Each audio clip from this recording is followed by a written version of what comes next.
I want to say something about Alex Eala that I know is going to sound semi-crazy. So stay with me, because something happened in a coaching box in Stuttgart this week that the scoreboard will never show you.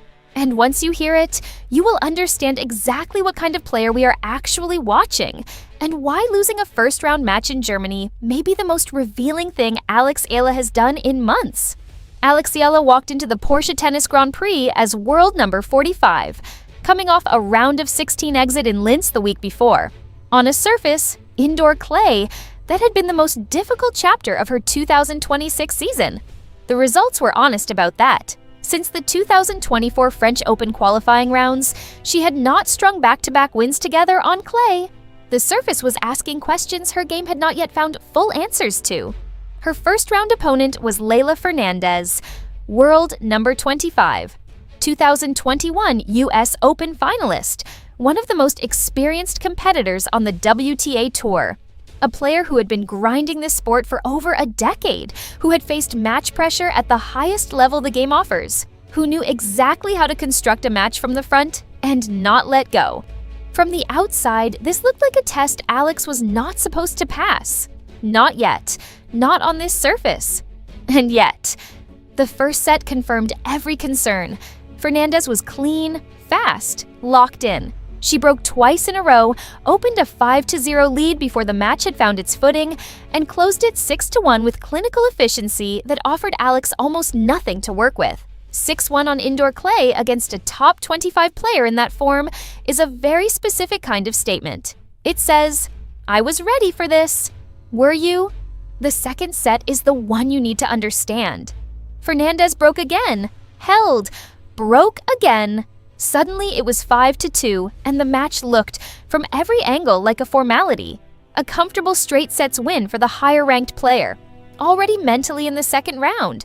Already thinking about the next match. The kind of result that gets a 4-paragraph write-up, and everyone moves on. Alex Eala broke back. Then she held. 5-4.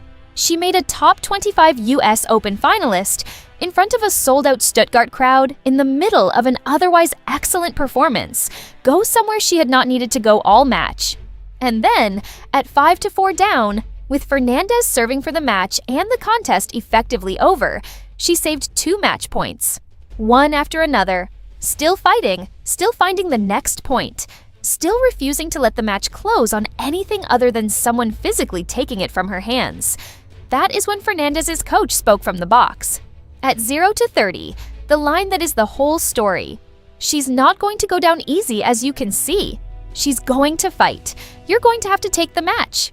That is not a tennis instruction. That is a character evaluation. It came from a man who has spent his professional life studying the difference between players who compete and players who genuinely cannot be put away. He watched Alex Eala, already down a full set, already trailing 5-2 in the second, claw back to save 2 back-to-back match points in the most pressurized moment of the entire contest. And his response was not to talk about footwork, or serve placement, or court position. His response was to warn his own world-class player that the girl across the net does not know how to stop fighting. That is the conversation Alex Eala is now part of. Not when the ranking says so, not when the Grand Slam results say so, right now, in coaching boxes, mid-match. That is where her name is being spoken with that tone. Now here is the part that no match report is telling you. Fernandez spoke after the match, on court, live on Sky Sports, and what she said goes much further than the scoreline. She talked about a memory, a specific one, from years before either of them was the player they are today. She said she remembered watching Alex at the Rafa Nadal Academy. A young girl, already moving fast, already striking with that instinctive aggression that good coaches notice before the rankings ever catch up. She turned to her coach at the time and said, "Wow, she plays quick." And then in Stuttgart, in the middle of the match, her coach looked at her and said the words back. "Look, it's exactly like you." Sit with that for a moment. Leylah Fernandez built her entire career on a specific identity, aggressive, fast, taking time away from opponents, winning through relentless pace, and sheer refusal to let a match breathe. That is who she is. That is what makes her a dangerous top 25 player. She looked at Alex Eala across the net, and saw herself. Not a rough sketch, not a younger, rawer prototype. She said exactly. Her coach, who has spent years studying every detail of her game, agreed.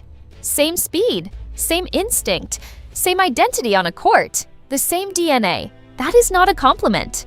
That is a scouting report on a 20-year-old who just lost a first-round match and will be written off by everyone who only reads scoreboards.